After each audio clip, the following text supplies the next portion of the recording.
This is Reef Beef, and sometimes we have a bit of a foul mouth because we're just amongst friends talking. And, so if in case you're blasting this in your car in traffic and you think someone's going to be upset by our foul language, just this is your warning right here. Okay. Okay. Yeah. And if you're at work, put in headphones and just tell everyone you're watching porn. Yes, it's better. It's better than this. This is Reef Beef.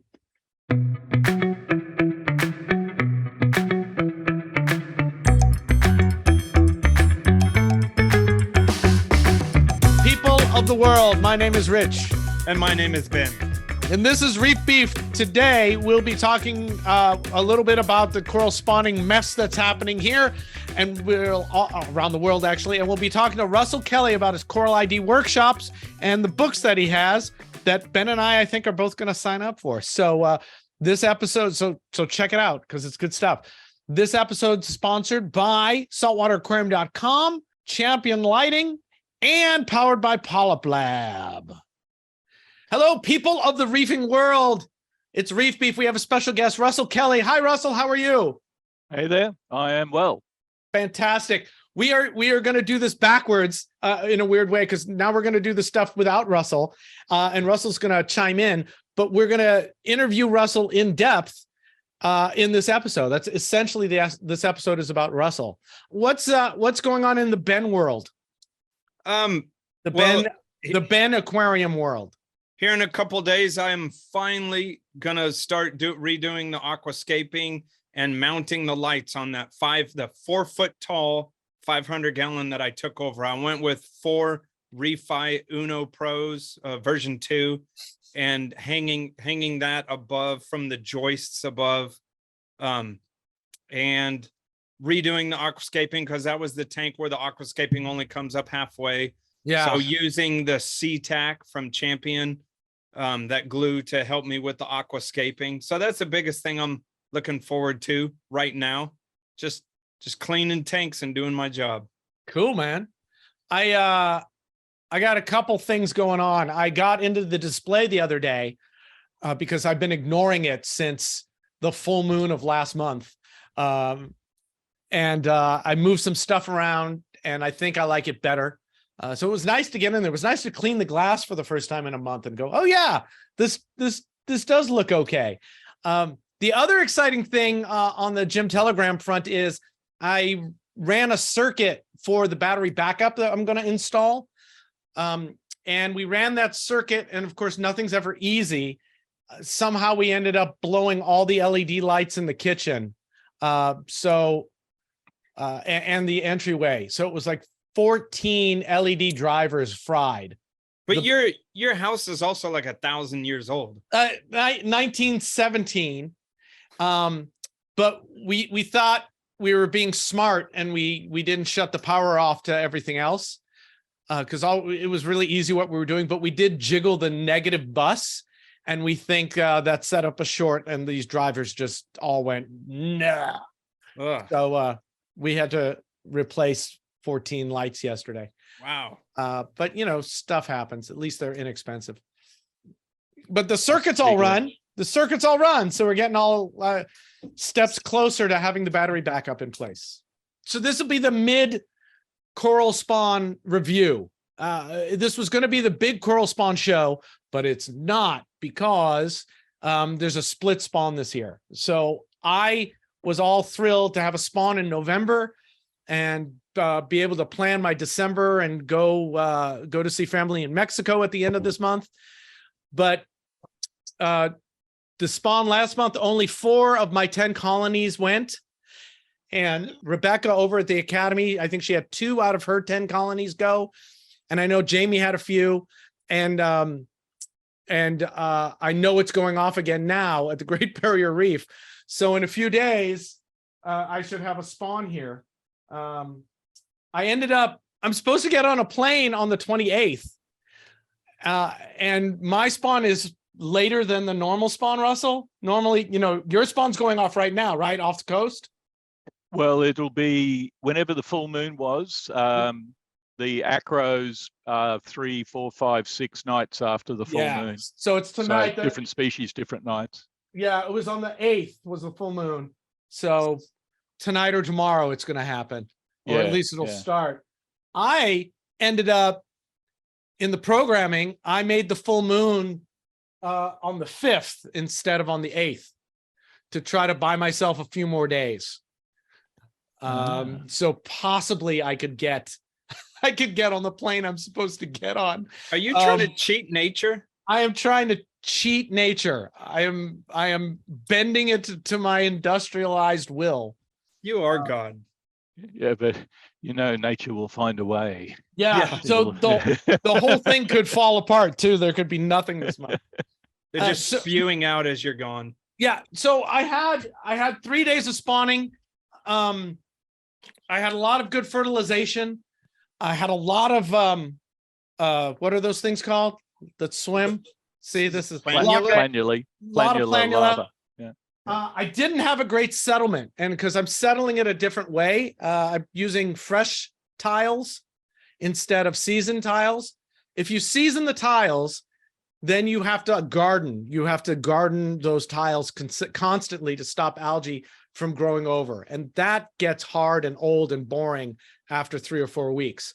So the new way is to sprinkle some CCA in on fresh tiles. I season them for about a week. I don't want them leaching alkalinity or whatever they're going to leach. But so we just season them. But I think either the first spawn, the November spawn, wasn't robust, and they just didn't make it, which is totally possible.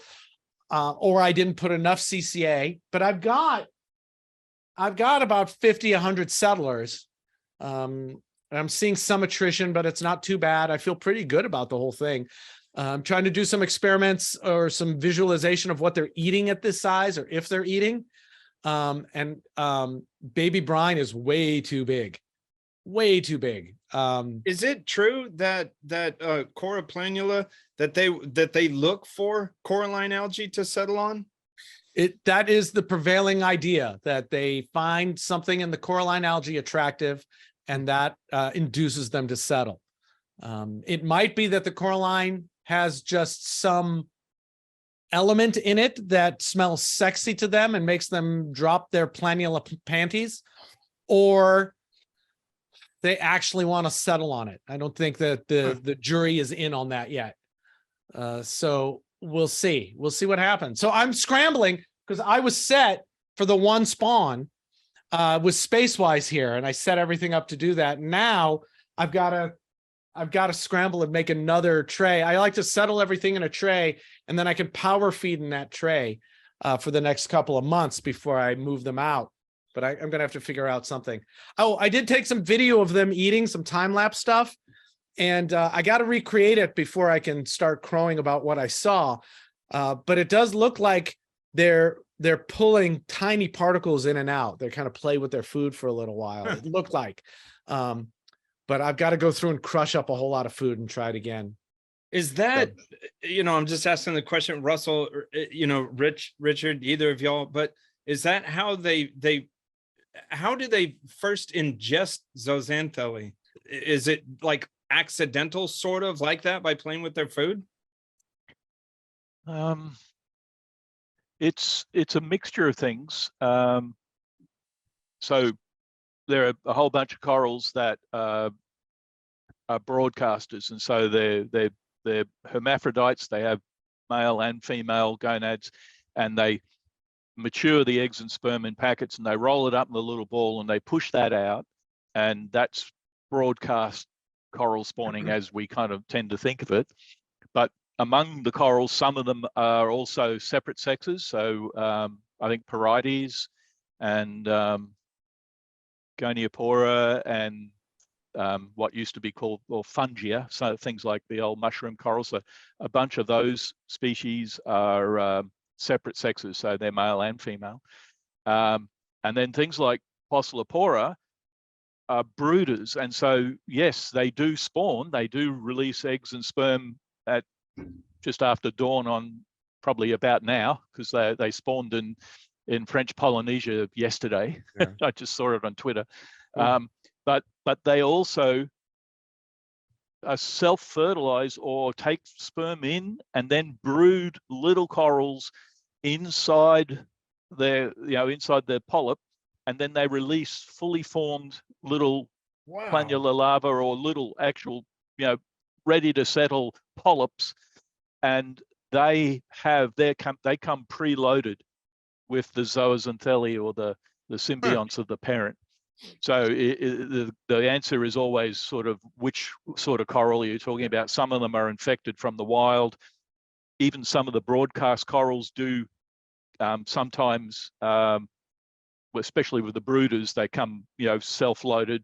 But I think it's even possible that some of the broadcast ones actually somehow get their symbionts as well from the parent. Wow. Yeah, these come. It's Millipora that I'm doing this year, and it was the same with the Hyacinthus. They don't have preloaded symbionts, but I started seeing Zoaks like 3 days after settlement, which seemed really fast to me, and I'm definitely seeing it now. Even though I'm doing it differently. So it's really interesting that, the polyps are just see-through if you look at the pictures I've taken. And then all of a sudden you start seeing dots inside of them. And then soon they'll just be full and they won't be see-through at all anymore. It's a really cool process. I'm trying to document it all so we can show it all. Yeah, there was an interesting publication sometime this year, last year, where they cultured coral cells, and then they had a culture of symbionts, and they introduced some of the symbionts into this, and it was wasn't coral tissue, it was coral cells culture, and they would just go like little amoeba, and they'd go and just grab a symbiont and engulf it. And so it was this fantastic microscope footage of, I want that. And at the cellular level, they were just like, gimme, gimme, gimme, I want to have some of these. And and pardon my ignorance on that, but that makes me wonder, like, is this an enzyme or something? I was just talking to Rebecca about some of this because it's also related to how they actually spawn and synchronously, which we don't really know either. There could be a million different triggers going on. It's sort of like they're at the airport with one of those signs, like looking for zooxanthellae, and they're like, "Oh, hey." Yeah, well, like they don't see, but they register light. So there could be one mechanism that's responsible for them knowing what night to spawn, and then a different mechanism for the time of the spawn. Because Rebecca and I it's the whole, listen, I want everyone to spawn their corals at home, right? First of all, I need everyone to do it because we need more information. We need more hands-on. It's not impossible at all. And it's not the hardest thing in the world to do, but I've got my system set to spawn at about 7 p.m. In the city, they have their system set to spawn around noon. Both of ours go off 2.5 hours, almost to the minute after sunset. Whoa. After the sunset in the system. So it's probably different mechanisms regulating that. So once they've decided, it might be that once they've decided that this is the night to spawn, that you could turn on the lights then and they won't care because it's already happening. Triggered. What you probably know a little more than I do, Russell. You have any ideas or anything to add to what I was just saying? No, I don't understand it. It's deep, like everything in corals, they seem to be kind of, like superficially you look at it and say, well, it's a primitive animal without a brain, but everything about it is incredibly deep. That relationship with the plants, the symbiont cells, goes back hundreds of millions of years. And it seems like if you look at the fossil record, you've got periods of immense reef building, which if you look at deep water corals today, well, there's no way in the world these deep water corals were responsible for it. You know, like they just don't build massive, the size of mountain range reef structures. But the shallow water symbiont bearing corals, you know, have built reefs all through Earth history, in the Devonian, the Carboniferous, and the Permian, right through till, you know, the modern day. And you know, we sort of tend to assume that corals are very simple animals, but they're not. And the timing and the cueing of things, like I've filmed coral spawning in the late 80s, early 90s on like an analog video format, and then we filmed it again on the early digital formats, and then we filmed it again on the high definition format, and then we filmed it again on 4K, and then that's why I said I've had enough. Yeah, I don't want to do this. But I have spent so long sitting on the bottom waiting for corals to spawn with cameras and lights ready to go, and and often doing it with the science crews sort of nearby because they're doing their thing. And what you kind of learn is that the more you know, the less you know. Yeah. More questions. And it's not as simple as, 5 nights at 9:30 after the full moon. It's just not that simple. When I was setting this up again this year, I started looking at research again and thinking about everything again. And I went, we don't even know how the moon is telling them to spawn, right? So it seems like it's a difference between it's got to do with the darkness between sunset and moonrise. Seems to be it. But these here go off way later than they do in the wild. So I get like this when I think about it, and I freeze up. If I'm typing with somebody, it's better because I get so caught up into how incredible, complicated, and how much we don't know about what's going on. Maturation is important. One of the things I just saw in the wild, waiting, because you're sitting there just waiting, for hours and hours and hours, for days and days and days. If this is a coral reef and it's got a reef top, a reef flat, and a reef slope, and you're interested in the Acropora hyacinthus, the table corals, and they're the ones you want to film, then you might you kind of hedge your bets. You might have a shallow water site because it's easier to work there, but you'll also have set up a deep water or a reef slope site. And quite often, what you'll see is the ones on the top of the reef spawn and the ones down slope don't. And the top of the reef is like the warm part of the oven. It's a bit higher. The shallow waters, the reef flat, warm up a bit more. And if the full moon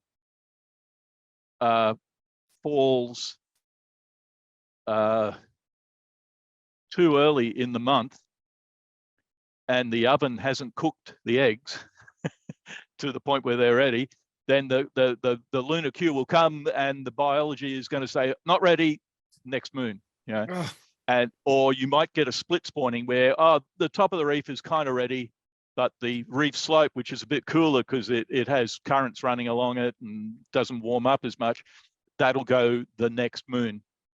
So that's one thing I noticed. But the other thing I noticed is, like, within a colony, if you've got like these corymbose acroporas, like sort of, you'll often see the tops of the fingers will spawn, and then the next night, the deeper down in the colony, they'll spawn the next night. So the polyps deeper down, and likewise, some of them will spawn the next month. And I like the sort of oven analogy, it's kind of like everything's got to be in the oven long enough to be ready to spawn. And then they pick up the physical cues like day length and lunar gravity and blah, blah, blah. So. Yeah, I mean, I thought an entire coral would either go or not go. That's so crazy. You're saying that parts of a coral will go.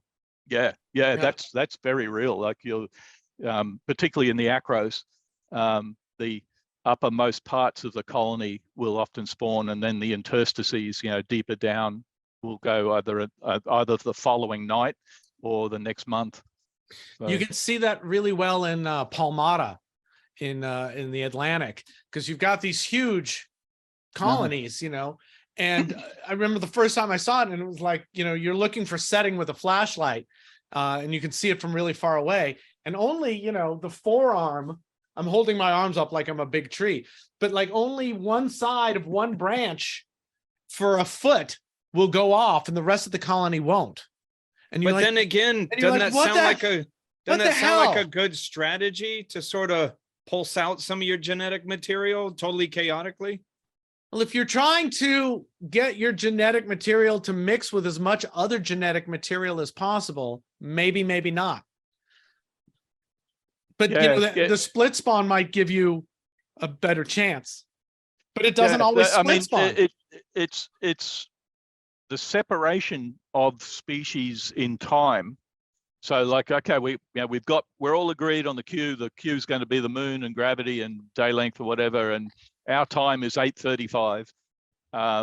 Whether you do it this month or next month is, you know, like you say, might work out just fine to have two goes at it, because maybe, you know, in the October moon or the November moon, the winds the currents take your larvae north. The next moon that takes them south, you know, it's a good evolutionary hedging of bets. Yeah. But what's important is that buoyancy to get eggs to the surface and spawning at about a time when the tide is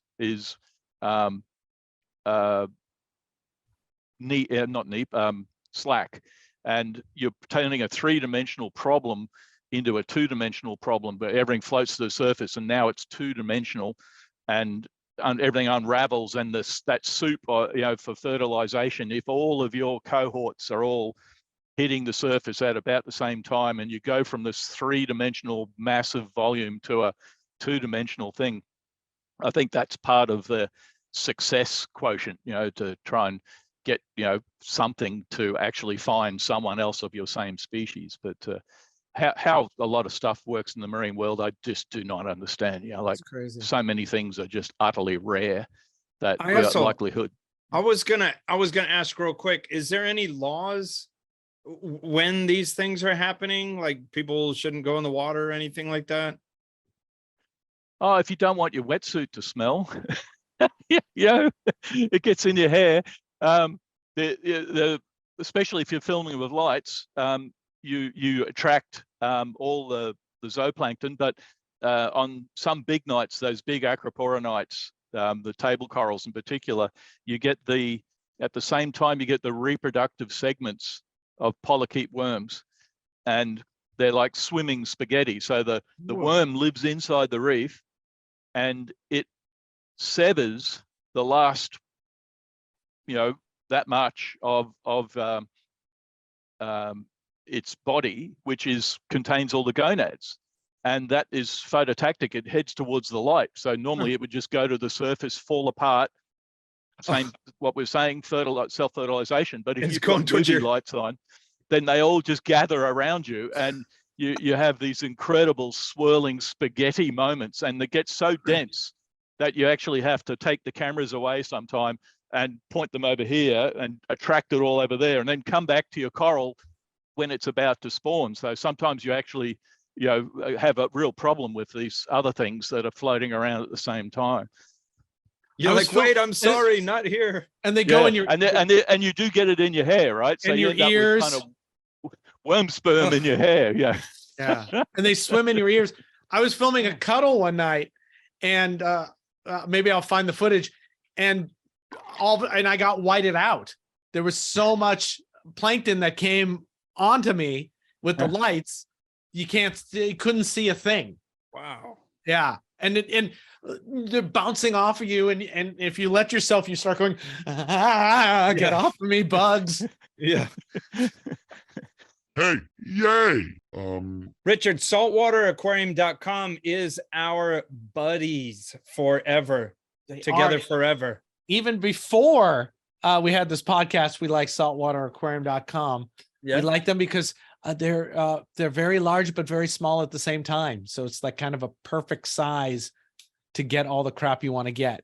But anyway, saltwateraquarium.com has count them, 3 locations across the continental United States with which to get you packages in a expedient manner, whatever expedient is. Expedient. They also have this app that they like you to use. It's supposed to enhance your experience because people use their phones now. So there's an app you can order right from your phone. You could be asleep. You could have just made love to your person you make love to, and you could roll over and go, dang, I need to get some food for my fishes. And you could order it right from your bed. Yes. I like that one. I'm going to not talk about where else you could use this app, but you could use it. They've got livestock too. They've got a deal with the ORA now, so you can get ORA animals from them. You can get cleanup crew from them. They're pretty great. We like them a lot. Price match. They price match too. Tell me about the price match. Well, they have a program where if you find a price for something, I mean, it's just like any other one. You email them about it and they'll see what they can do about it. They'll match prices on stuff. And if you order from down here from the link below, it lets them know that you heard about them from us, which is helpful in this day and age of everything's got to be connected to everything else in order for things to continue to function successfully. The other thing you could do is when you order something from them, there's a notes section and mention Reef beef. And I know Ben always likes to say, just right, Reef beef is the best. I don't even have it. Somebody wrote that. I don't even have a tank, but I ordered this because Reef beef told me to. Yes. Which I think is great. I'd like to see like some paragraph size things added into that field. Just Tell like them your life story. Some crazy story about something in one of those. And we'll try to remember to pull some of those up and read them online. That is something we should not forget to do. Saltwateraquarium.com. If you love us, you love them. Hey, yay! Yeah, it's interesting. I started working with corals, underwater in about 1990 or early 90s, and I had been a geologist in a previous life, and I was working in New Guinea, and I was surveying these, doing a lot of surveying work, and I was living in really remote villages. And one night, these villages had no electricity. They had nothing. They were just completely subsistence. But one night, some of the local young guys came to my hut and said, "Can we borrow your torch?" And I was doing my surveying calculations with a kerosene lantern or something. I said, "Oh yeah, sure, here, take it. What do you want to do?" And they said, "Oh, we're going to get the little snakes." And I thought, yeah, okay, off you go. And anyway, hours later, they come back, and they had a bucket full of what do you call it, pololo worm, which is that basically the sperm and egg sacs of these worms. But they knew about them, and they were out collecting them on the local fringing reef, and they were using lights, and then they'd scoop them up with a net made out of coconut palms. Oh. Yeah, and then they would steam them with rice in segments of bamboo, right? So they'd have bamboo cut open in a certain way. You put the rice inside, mix it up with eggs and sperm bundles, close it up, wrap it, and steam it. And that was like it was like the thing of the year. It was the meal of the year. Did you try it? No, because I kind of I wasn't even invited. Oh, No, they don't. It's not for us. Yeah. Oh, okay. The cool thing, Ben, about Pallola worms that you'll love is if you're swimming underwater with them and you touch them, they often explode. Yeah. Nope. Yeah, it's a total trip. So we'll wrap this up. The next thing I'm super interested in is, will the colonies that spawned last month spawn again this month? Like That's would the new ones that didn't spawn, and then would the ones that already spawn again? Yes, I hope. We'll see. Okay. We'll see. So yeah. Tune in. So yeah, so all of my careful calculation, I had to redo again for this month and get everything set. And I'm running around like a crazy person trying to double my tile storage for settling. So it's a wonderful thing that it's a split spawn, and it's a terrible thing that it's a split spawn. And I'm going to close this because I'm going to forget if I don't. Okay. Hey, yay. Hey, Richard, this show is powered by PolypLab. Is And it what I now? want to see from you is reefroids. You want to Get- see my reefroids? Get out your roids. I'm getting out my roids. This is my boxes of product for the show. Roids. Roids. Reefroids is a coral food, and I like to put a pinch in the beginning before I clean a tank and sort of, like snow the tank up, and then I clean the tank after that. I feel like it's a way to get food to corals and then clean it up. Yeah, and I use it to feed baby corals and adult corals. It's one of the go-to foods I go to. I like its size, and I like the reaction the corals get to it. And if you take a big pinch of it, put it in your lip, it tastes really salty. PolypLab Reefroids, available where all good products for reefs are sold. Hey, yay. Now I want to talk to Russell more because this. Yeah, let's dude talk to is Russell very more. Interesting. Russell knows things. Russell, I like that we've had you for the first segment, and now we're going to find out who you are. Can you give us the encapsulated history of Russell, and then we'll talk to you with the stuff that we want to talk to you about. But who are you, and why are you, and where are you, and stuff? Well, I'm unemployable, basically. We all are. A perpetual freelancer, never really fitted into institutional life, for want of a better word. But I started out life in marine science as a paleontologist, Oh, wow. and Cool. studying fossil reefs, believe it or not. Oh, And my that's that's what took me to New Guinea. And there's this amazing place on the north coast of New Guinea where it's the crumpling edge of the Australian plate, and two plates are coming together, and the Australian plate is buckling, and it's going up like this as a series of earthquakes. And it's been doing this for millions of years, and it's taking the local reefs with it. Wow. So as the ice ages come and go over hundreds of thousands of years, the sea level rises and falls. But whenever the sea rises, it builds a reef. And this long-term uplifting of the land takes the reefs with it, like bath rings. And so it's a place where you've got the living reef at the bottom in the water. Fantastic, fabulous, biodiverse thing. And the cliff behind it is, in one place, is 24 meters, whatever that is in yards and feet, out of the water. And that's the Great Barrier Reef equivalent, right? So this land is continually, every 1,000 years, is an enormous earthquake, and it just goes up.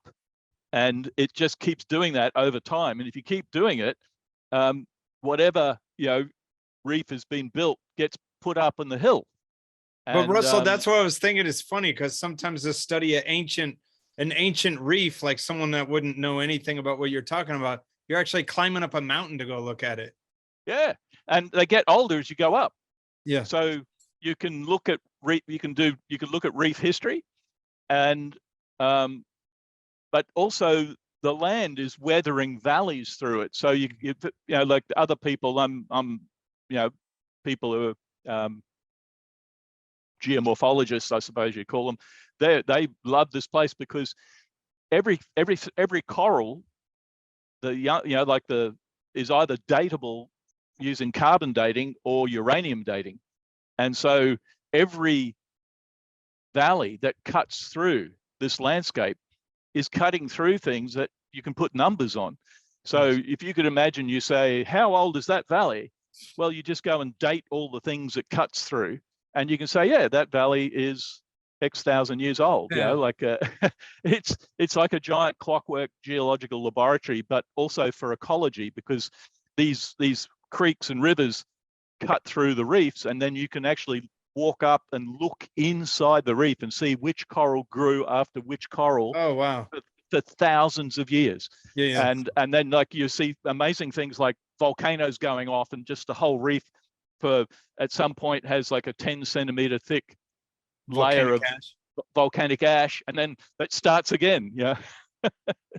So yeah, it's pretty amazing. Yeah. No, it's crazy because you took us off on a tangent, but it was a killer tangent. But then I was trying to remember our yeah. So what do I do? Okay, you? yeah. And then I sort of moved into marine biology, and I worked in marine science for a few years, and then I quit science and bought a boat and went sailing. And then I came back to my part of the world. I've sailed up and down the Great Barrier Reef on an old cruising yacht, and then came back here and got into filmmaking. And so I worked with more or less the same scientists that I'd been working with like in years past, but documenting their discoveries. And so in the late 80s, early 90s, mass synchronous coral spawning was like the big story, you know. Yeah. And you really did feel like you were discovering stuff, you know, like you just would go, and all you had to do was go and sit on the bottom and watch.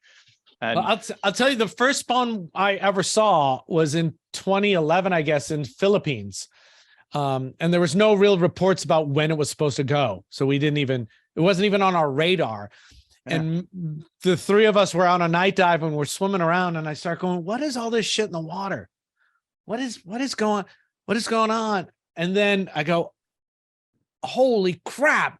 And I start, hey, through the regulator. And at the same time, the two other guys were doing the same thing. We all realized at the same time what was going on. And so I probably saw your footage when I was a neo person, thinking I would never see a coral spawn ever. And then to be in the water and have it happening, and the scale of it is shocking. It's a snowstorm floating up. Yeah. I mean, but it's not little drips. You know, I know you'd see some of my footage, and no, it's like gallons of spawn going off. So on a good spawn, you know, your big table acroporas, like if they're, you know, that far apart across, you are literally likely dealing with somewhere approaching 1 million eggs, you know, or sorry, bundles of, and egg sperm bundles. And so if you're in an area where there are lots of table corals, it's like unearthly and haunting and beautiful and galactic. Is we did a shoot for a Japanese film crew 4 or 5 years ago, and they'd seen the original footage that we'd done many years earlier of these table corals, and on a really calm night, the egg sperm bundles raft off. Oh, wow. Yeah. And so you have this incredible slow motion galactic sort of cloud. And they said, we want to do that, but we want to do it for like 100 colonies, and we want to create a complex camera move through all these colonies. And I said, well, you know, A, how much money have you got? And B, show me it's the money. Biology, man. You just can't get this stuff. The likelihood that you're going to get this shot is pretty well zero. Yeah. But if you've got the money and you want to try, I'm your man, you know. And so we spent a week driving up and down the northern Great Barrier Reef looking for a location where you could find table coral after table coral for like going up from, say, 15 meters up to 5 meters over a 50-meter swim. And they wanted, you know, like table corals either side and in the distance. And then we found the place, and we parked the boat and, you know, stabilized the boat with multiple anchors off the reef, so we weren't damaging the reef. And they had, believe it or not, they had the film crew who had done the underwater lighting for, what's the James Bond film where he's in his old family home? Skyfall. Yeah. Yeah, remember he falls through the ice at the end of the film, and there's these underwater shots. They'd just come off Skyfall, and they had like mega movie lights. We parked the boat above this thing, and they lit it like it was an actual Rigidage film set. And I said, well, this is not going to work. It'll never work, but let's try. Let's go a night. We get there at least 24 hours earlier, one night early, so we can practice the camera moves for the next night when it might happen, right? Anyway, I got them all in the water, got it all set up, got the lights up, and I then got out of the water because they were practicing. And I was sitting on the back deck having a beer, and the cameraman says, the Japanese guy says, "Oh, do you think they might be spawning?" And I could sort of smell it, because you smell it. Yeah, absolutely. Yeah. And I said, yeah, just go. Go And now. He went down there and he got the shot, and it was incredible. He got exactly what they wanted, the whole galactic thing for 50 meters. Perfect, slow raising. It's like those Hubble shots where you see, oh, there's a galaxy over there and there's a galaxy over there. Yeah, it was like that. But that's the only time it's ever worked. Everything else we've done has just been, a series of sad accidents, really. And then you're sitting in the corner with that beer and you're just playing it cool, like you knew that was going to happen. Yeah, that's why I told you to come and practice 24 hours earlier. Yeah. And then you just seem like a god on earth. Yeah. That's awesome.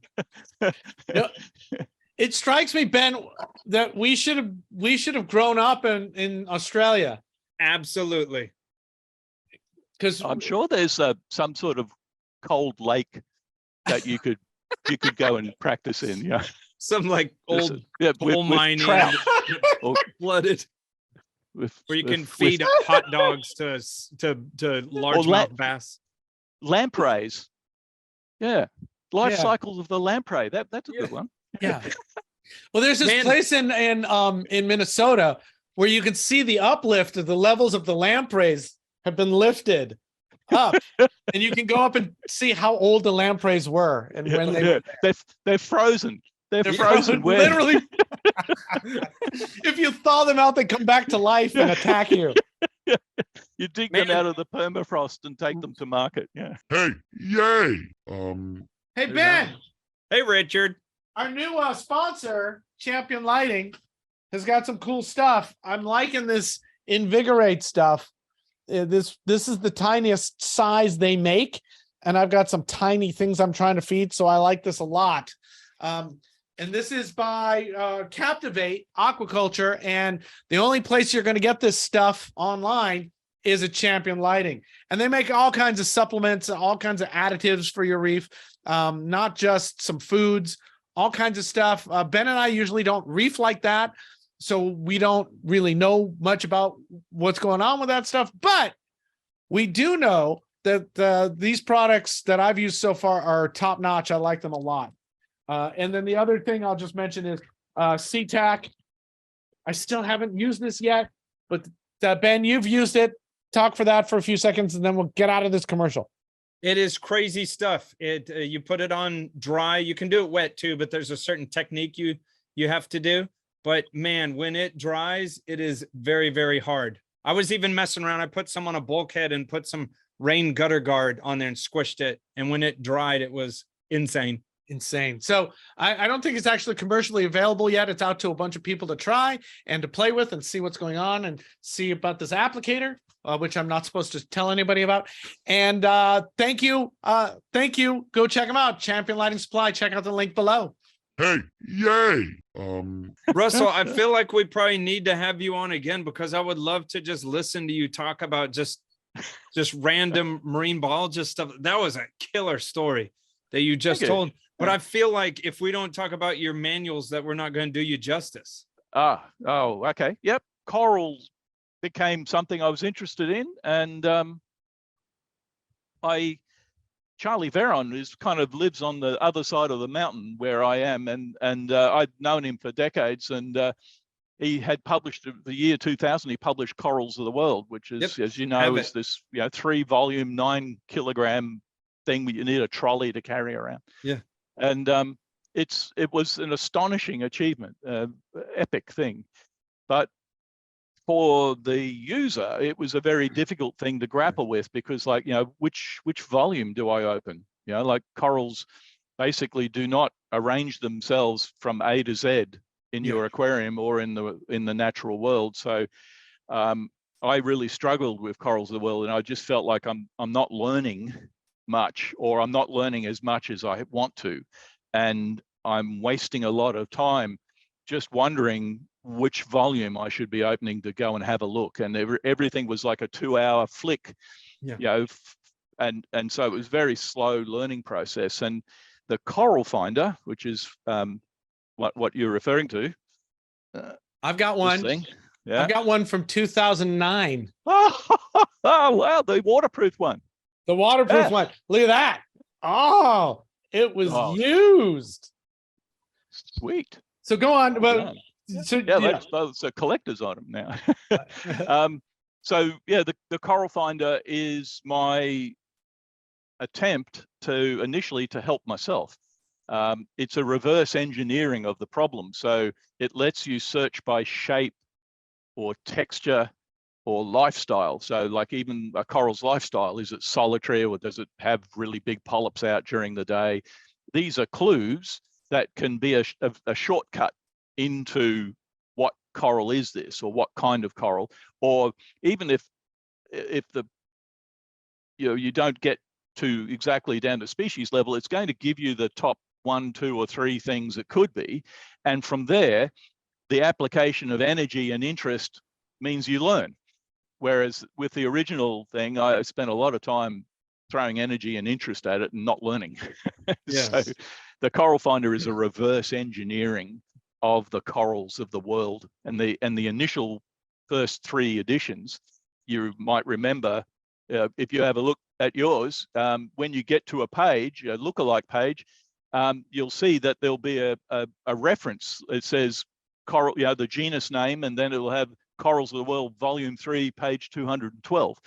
So it was a learning loop, and it would send you back into Corals of the World so you could teach yourself. And that was the good old days. They were the glory days. Then along came molecular taxonomy, and the whole thing is sort of like great earthquakes through coral taxonomy now. And the newer Coral Finders no longer cross-reference back to that old framework. They basically give you a link to an unreadable scientific paper, Yeah. which I try to shield people from, basically, but that's how it works now. I mean, I had always thought, like, if someone's life work was a taxonomist, this like last decade or so is just like you just hung yourself from the rafters. Yeah. Well, it depends, I suppose. If your view is that science is this self-correcting, slow-moving, evolving blob, the amoeba of knowledge, then most of us should, at some level, be able to put aside our egos and say, well, I fought a good fight, and with the information and the knowledge and the framework we had at the time, and I'm elated to be proven wrong, or for knowledge to have advanced beyond, given new data, new observations, and so on. So most people, I think, don't sort of stress out too much about it, but there is often a fair amount of bruised ego. And to be fair to some people who hold that position, they hold a position where they fight what effectively is a rear guard action of, well, you think you've got this new thing. Well, I'm not going to let you just come in here with one observation and one paper and let you wash away, decades work by hundreds of people.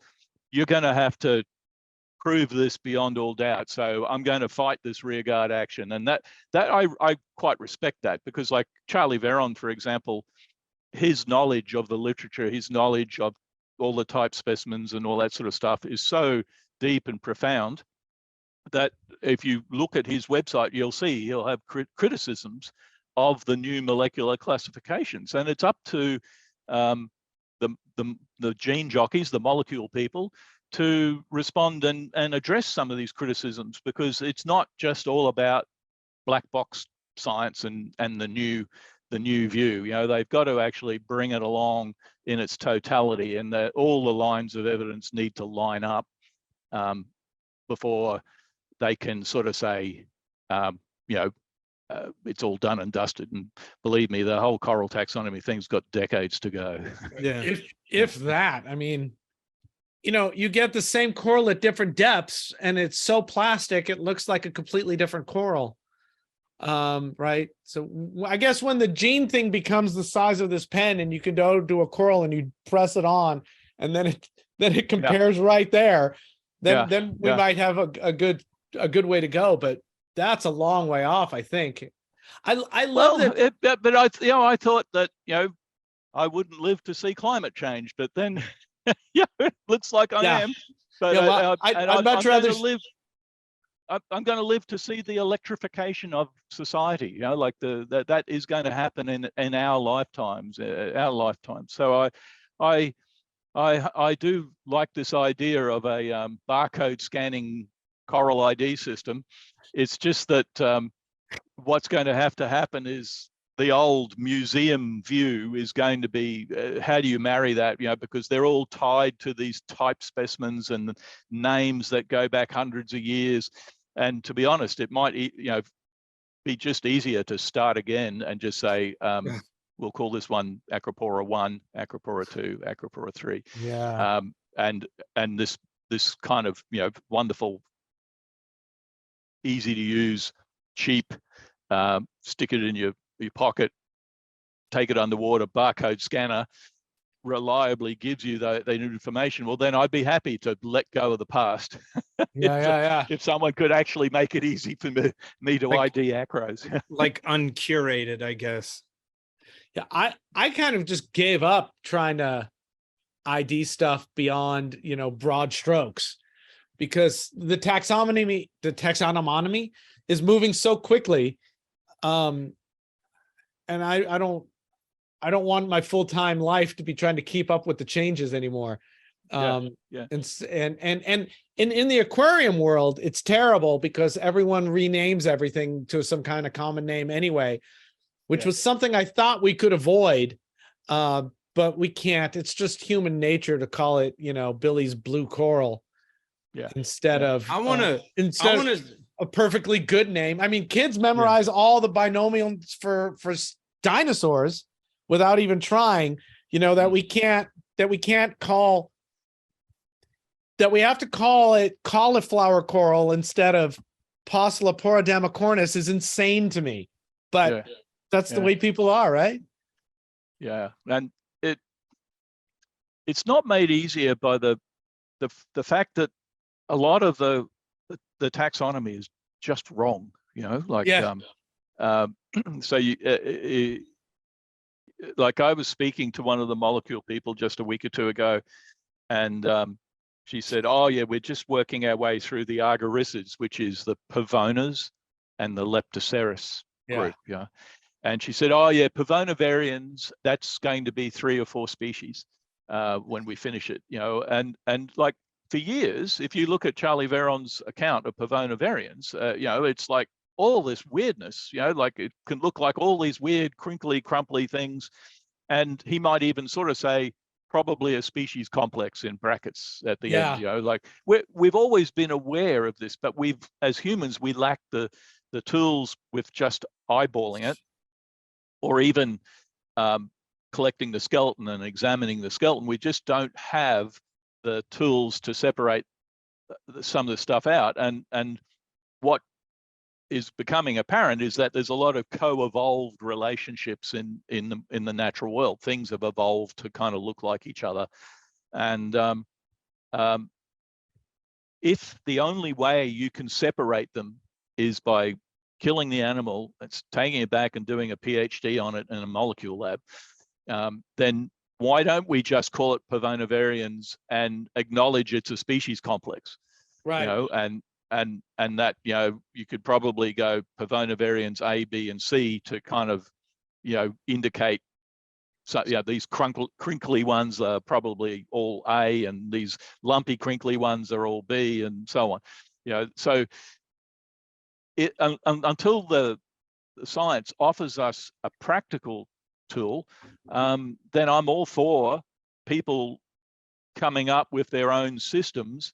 And maybe that system is just, we got them all in a bucket and we just acknowledge that this bucket actually has a bunch of different things in it.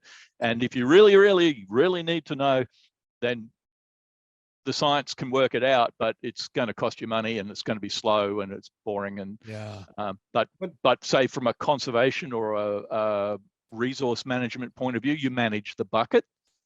You don't go chasing species that you can't understand, and you can't, you can't reliably identify. And I can't teach you, even if I know this stuff, I still can't teach you to reliably identify them. So what's the point? Manage the bucket, manage the group, manage the complex. But it doesn't mean that people can't go out and give, say, this is Bob's green crinkly Pavona variants. That's all right. I'm okay with that. That part I'm okay with it, but they leave the second part off. Yeah. Bob's blue crinkly branching coral kind of thing. It's like, But that's a silly part about it. And I guess there's something sort of Richard and I rail against, and many other, long-term aquarists rail against. And I don't know, maybe I need to acquiesce, but it's, you go to our trade shows and the names, the double, triple naming of things is sort of because someone's trying to capture extra money. And that's why it feels a little weird and slimy to me when we go to these things. And I don't mean to say all this just to sound like a dinosaur, but people are like, oh, do you know the blue snot dinosaur zoanthid? And I'm like, I see, it's a blue zoanthid to me. And I don't memorize all the dumb names that people are giving stuff. I love when there's like Andata and then there's the true Andata. And then there, and it's like, but that's someone trying to chase like a lineage. Like I'm fine. It's maybe one day the hobby and the trade will get it together to actually do something with lineage, which I can respect. Like I like knowing of like Tubbs Blue Zoos. I think that makes we know it's a zoanthid, we know it's blue, and we know it came from Tubbs. So there's something useful there. But not gorilla snot. Gorilla nipple is like, that's fun. Or leprechaun spunk undata, which nobody wanted to call their coral sex names. But hey, so what was that acro that was floating around? Home wrecker. Home wrecker. Yeah. There's a Walt Disney there. Hey, yay. Beefers, look at me. Look at me in my eyes. I am the captain now. No. Beefers, we're in love with you. I'm just going to come out and say it. There's no reason to beat around the bush. Like I'm unabashedly in love with Beefers. Yeah. And meeting you on the Discord and people using their names, at least their first name, is so refreshing. I feel like I'm having a conversation with actual people, not with bots. Yeah. You got to check us out on the Discord. It's growing like a cancerous tumor, but a nice one. Yeah, it's a nice cancerous tumor. It's not a forum, so don't come expecting it to be a forum. We had a long discussion about this week. It's not a forum. We're figuring out how it is and how it fits into the general soup of reef keeping, but it's been really informative and really entertaining and really community building. I'm really enjoying it. It is cool because a lot of our fans that are on the Discord, they've said that they, whatever Facebook group or forum, whatever, they have been paying less attention to that because the Discord for us, it's like, there are some categories, but it's just free flowing. Like no one's going to get that mad if you're talking about lighting in a hardware section. And it's not even like that. It's just free flow conversation. You go in there, man, you got a problem, just start talking. And there's either Richard and I or someone on the Discord is going to answer us. And if we don't like the answer that we see, Richard and I pipe up and it's our romper room. So if we don't like something, we're going to say something. Yeah. So check it out. It's fun. It's different. It's we're still figuring out what it is and how it fits into the larger scheme of reefing. But it's pretty great so far. So thank you for the support and for being part of all that stuff. Hey, yay. So you made this and you've got new versions of it and you do workshops and you've got one upcoming, which is what got us to bring you on finally, was that we want people to take the workshop because, and I think I'm going to take it. That's because mine is 2009. So I think I need the new version. And being able to do this kind of advanced basic IDing of coral, I think is seems like a really useful way into taxonomy, not even just into science, but it's useful for aquarists who keep corals to be able to have this if they don't have it memorized, and be able to kind of get an idea of what it is they're actually looking at. Plus, that's what I was trying to say earlier. I just want to say this real quick in that. So before the show happened today, Russell, Richard was like, hey, I want you to take like an hour and go look at this guy's stuff and familiarize yourself with it, because we're going to talk to him. So I was like, okay, well, I was blown away. I watched all your videos, and it's funny, we get accused of our beginning music sort of sounds like cheap porno music, but I loved your little video clips because it had the same feel to it. And that's just my comfort level is porn music. But no, I take all these as compliments. You were moved. Yeah. It turns out a lot of no rights needed music sounds like porno music. Yes. That's why they use it probably. Yeah. But I was taken by that. I sort of thought going in that was like, okay, this is going to be like a science mumbo jumbo, like not all that accessible on a hobbyist level, but that's not what I found at all. As a matter of fact, I was blown away by your way. And it's funny, I did want to hear it from your mouth, how you had it categorized, but I also think it's important that you hear from someone that just walked up into it today. I just think it's so crazy because I watched a short video of like a Christmas tree worm, and literally, and I own Charlie Veron's 3-book compendium. But the way I would ever use it is just sitting down, flipping through it. Oh, cool. What's that? Oh, cool. What's that? But if I had to classify something, I would be, there's no way. But your method was like, hey, does it have a tentacle? Then it leads you to things with tentacles. Hey, does it have a spiral shape in the case of the Christmas tree worm? And the way that you came up with to lead you to the correct thing is just, it's almost like an Apple iPhone thing, like someone that's brain dead could pick up an iPhone and just start using it. Yeah, well, it's a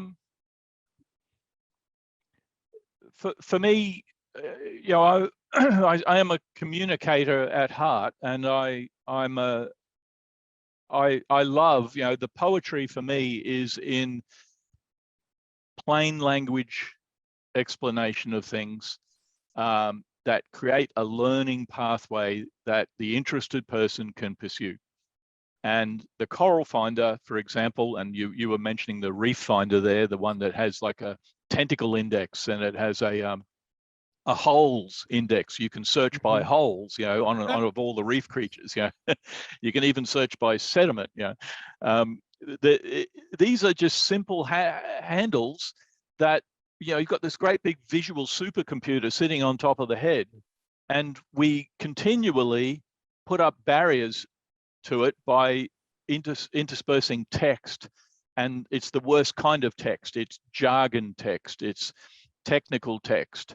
And that text is a barrier, and the whole sort of scientific world, and we're heading off into beef territory here, I think, is that beef away, my friend. Yeah, do you beef? Well, it's not the job of scientists, although we would like it to be, for them to create plain language explanations of everything. Like that. I love this conversation. But like how do you get your next job as a scientist? Because you probably don't have a real job. You're probably on a 3-year contract or a 2-year contract, right? How do you get the next job? Oh, I've got 10 new publications from my last job.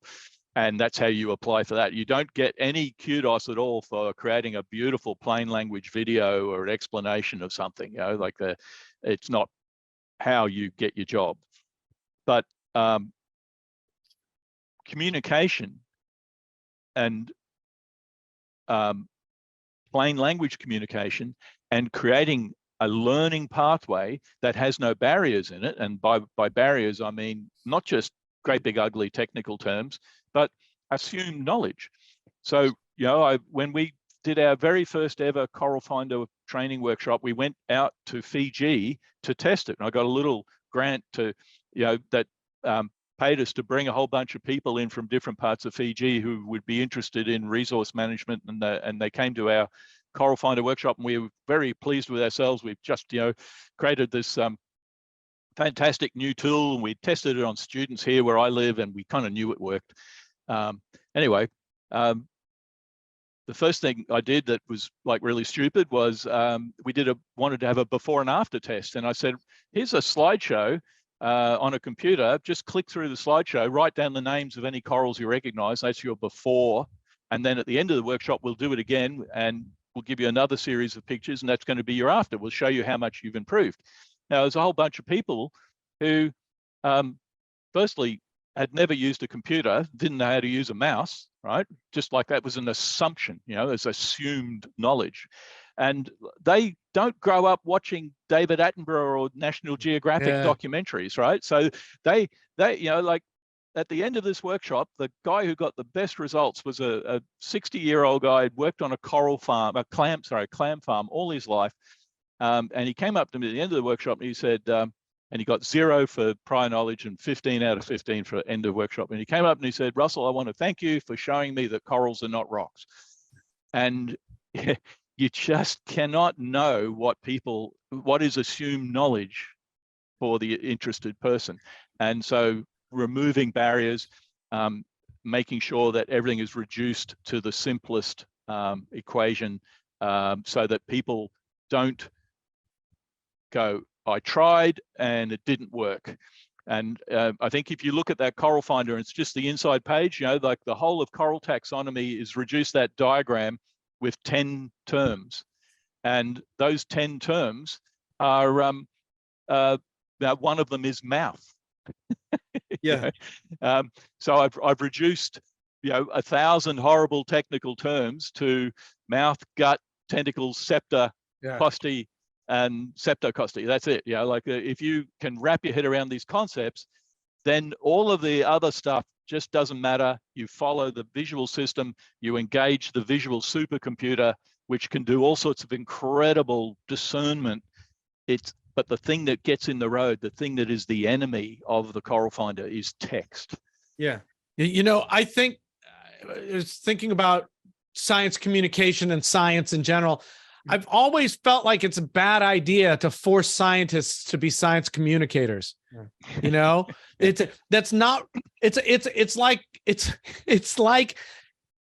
like a sales associate becoming manager. It's like you weren't trained to do that job. You weren't interested in doing that job. You didn't learn how to do that job. You don't want to do that job. You just kind of have to now, and you're not good at it. So, scientists should be doing their science. And then I think people like you and people like me, I think I'm a better science communicator than I am a scientist, because I get bored after a few months of a project. I want, I want it to keep going. But insisting that scientists be able to discuss their work in terms of mouth instead of buccal mass, I think is a mistake. I think it dumbs it dumbs. I'm using dumb down, not derogatorily. It makes scientists stop thinking about their science in the way they need to, and makes the way to capture the essence of what you're saying is like, we don't dumb down, we simplify up. And and at some point, you're going to have to learn what buccal mass means, or any one of 1,000 horrible Latin names that are associated with coral ID. But you don't need them when you're starting. Right. Which is why this simplifying up and creating a learning pathway that doesn't have crevasses that you can fall into is the answer. Yeah. Let people who are interested in doing the education do the education, and make the bridge to the scientists. Let them do their work. I'm a consummate layman. Okay. I'm just a guy that cleans aquariums, but I grew up with, my mom was always watching Nova, and I grew up with Jacques Cousteau. I grew up watching Carl Sagan, when that stuff was new, all that. And I have to say, as a layman, as someone that listens to people like you, Russell, and wants to know these things and hear the stories, but I'm not trying to get a PhD dissertation. You know, sometimes there's something bad when, you know, we say dumbing down, but at the same time, like if I'm listening to someone talk about theoretical physics and not academic wise, for just entertainment wise, I want to try, my brain wants to assimilate some of this knowledge, and that's why I think that, like what Richard's saying, you can't get a scientist to go study this and say, then be an eloquent communicator of that as well. Like a very rare person like Carl Sagan was, but I'm telling you as a layman that science communication is shit. It's almost as important as the science itself, because now I'm taking a broader view of this. Take COVID, because this not being able to very eloquently communicate things to laymen has created this rift between scientists and the common person, and that breeds distrust. Now that could be willful ignorance, but I'm telling you, as someone that has always got a kick out of fun stuff that my brain just sort of grapples with, but I love the communication of it, but you know, it doesn't have to come from the person doing the science. No. And you know, we all owe an incredible debt to the Custos and the billions and billions of stars and galaxies. You know, I mean, like that is just seared into my memory. And every time I look at the night sky, billions and billions of stars. We're made of stars. Starship Earth.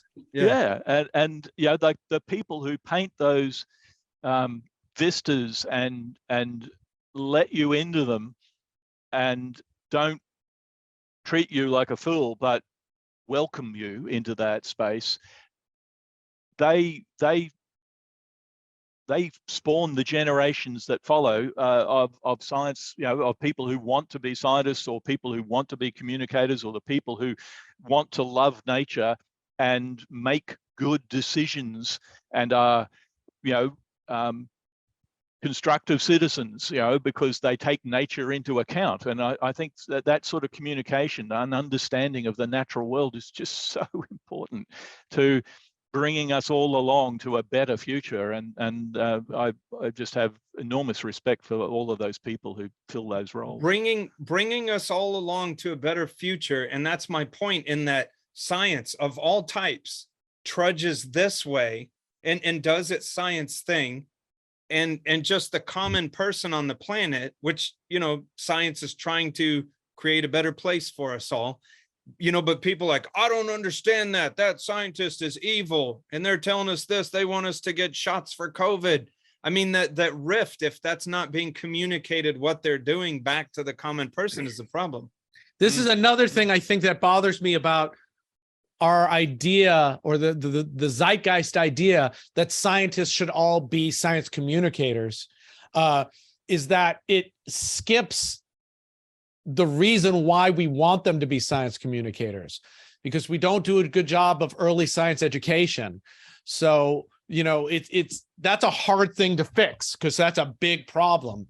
But it's very easy to go, oh, you're a scientist, you should be able to educate anybody on what you're saying. And it's like, but it's not. If they don't have the basic, framework to have the discussion, we have to go back a step and back a step and back a step, and that's not your job.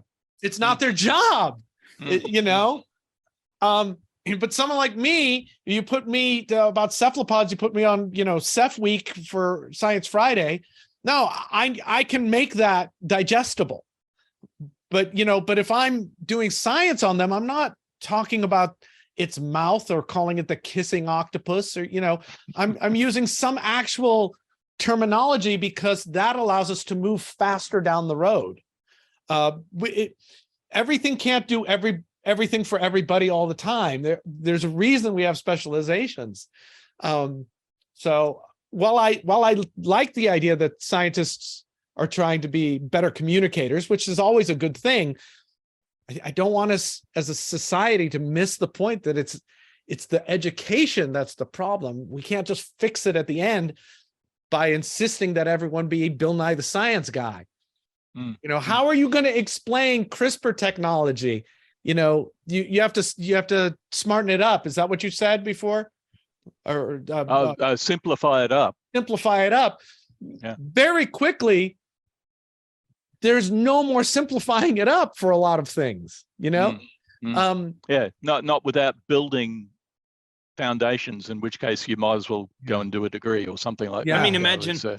And the very best are like that. You know, Feynman was an incredible teacher, right? You just listen to his lectures and they're all simplified up. And then he goes where he wants to go with it. But to expect every scientist to be a brilliant science communicator, just I think we need to stop that. But well, at some point, in your professional life, it probably helps to at least do some training in the language of storytelling and absolutely, and the speaking in plain ways. So I would still harangue you know, institutions to try and get people to just like basic, it's like you just call it basic English editing, you know, like why are you using these words when yeah, you know, for sure, the sentence would be shorter and more understandable. I'll say it this way: somebody who is working on stopping or reversing climate change, I would much rather have them working on that than figuring out how to explain it better. Before we go on to specific beefs, if you have them, these are available, or not this one, because you don't want this one. Although this one does have the coolest thing ever, the slate. Yes. Yeah. I don't know if the new one's but this is the current one, Coral Finder 2022.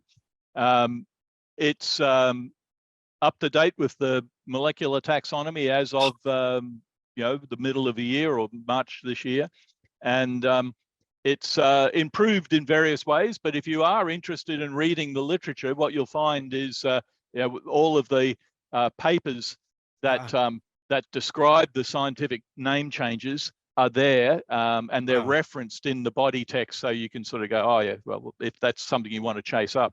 But what we're doing at the moment is a series of Zoom-based workshops, just because we you know, understand that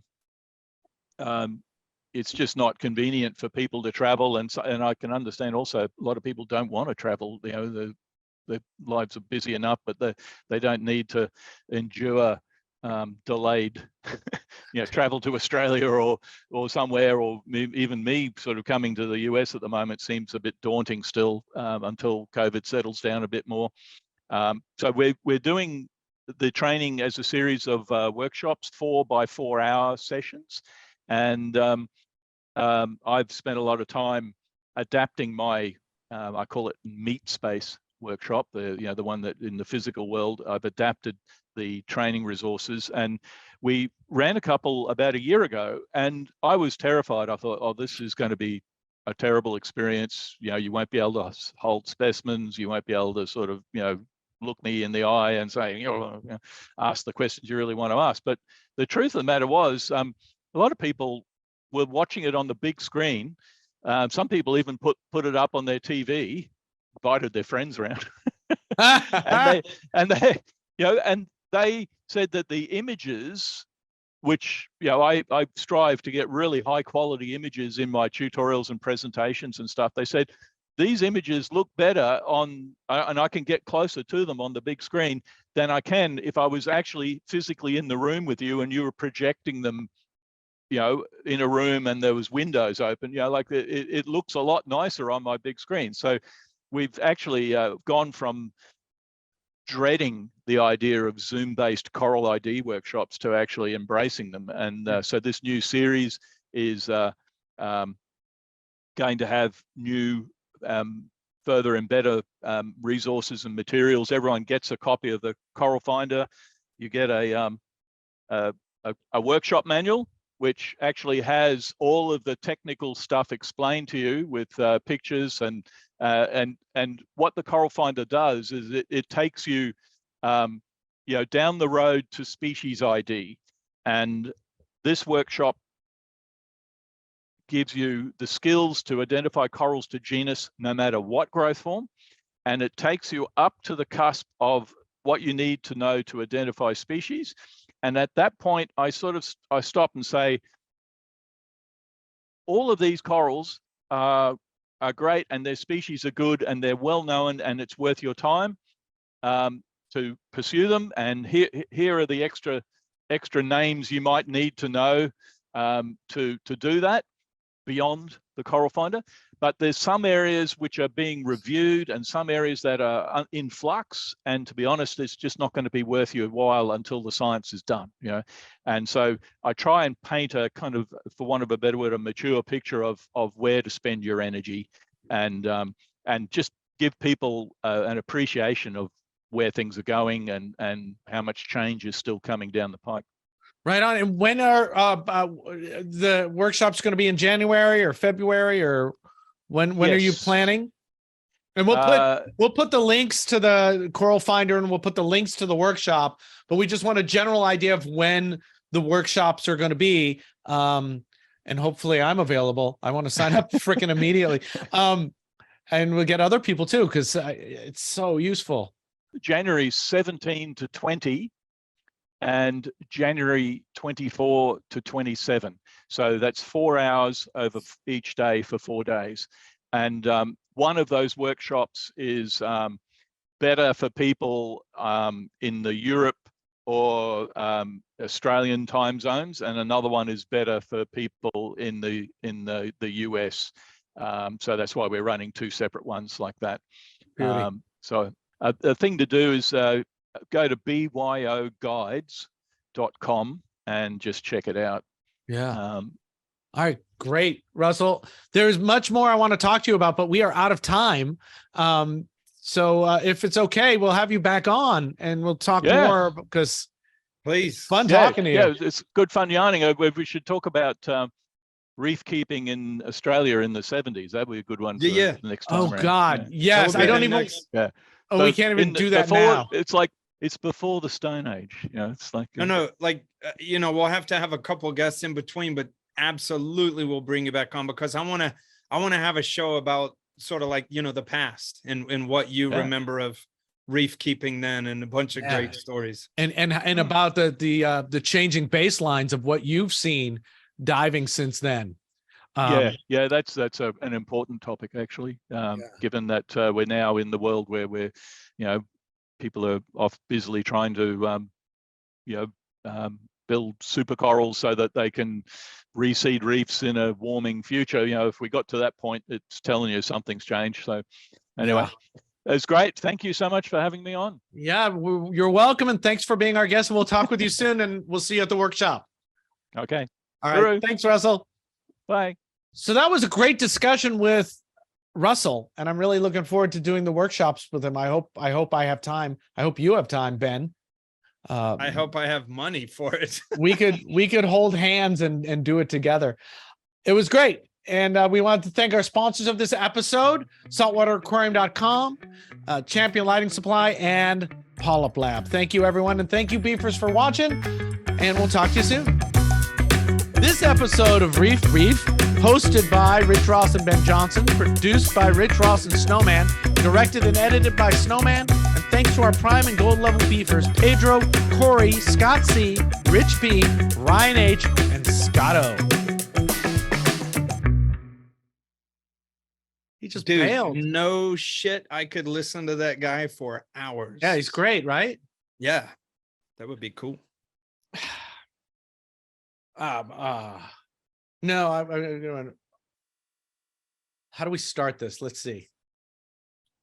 Hey, this show's got bad words in it. Suck it. That's what my wife says about me. You're the perfect size. I'm a little bit too large, but also small. Yeah, she didn't say that to me. That was my way of saying, Richard, shut up. No, that was exactly right. Beefers. Look at God. Stop. No. If you put the mic up to your lips and you're really loud, it sounds like assholes. I like assholes. And not like Pornhub assholes, like assholes out in the street assholes. Yes. Thank you to our Prime love and that. gold. I love that whole thing about monkeys in the Discord this today. You said monkey feet. Yeah. About, cup of monkey feet. And it was I like, know that's when you, and then that's you when were like, and I was like, I looked at it, I was like, it really sounds like something I would say. I have no memory of saying it. no, but I love it because I do that stuff too. Like I'm just in a conversation with you and you say something and I'm like, what the fuck did you just say? Okay. It's an improv technique and training. So I know that I can just start talking and something will happen. But see, But if I get out of my, because I do that without fucking training. yeah, no, that's good. And it's good. It's a cool thing. But you never said monkey feet. I said Texas food bowl, motherfucker. Yeah, see, that's the same kind of thing. So it's awesome. But it was funny on that one. I was so lost because I couldn't come up with a word, the Star Trek replicator. I couldn't come up with it. And so monkey feet came out. Yeah, but it's just, it's funny because it just takes a nanosecond and your brain is like, oh, here's these Right. things. And it's such a gift. So many people in improv need to be taught to get out of their own way. It's very cool that you don't have to get out of your own way, except for everything else in life. Yes. Yes. My forte is entertainment. Everything else is just fucked. That's it. That's all. Later, bitches. Later. I'm going to go spend another 2 hours looking at shit through the microscope. Yay. Tell Trish I miss her. Yeah, tell your wife I said, see you on the flippity flop.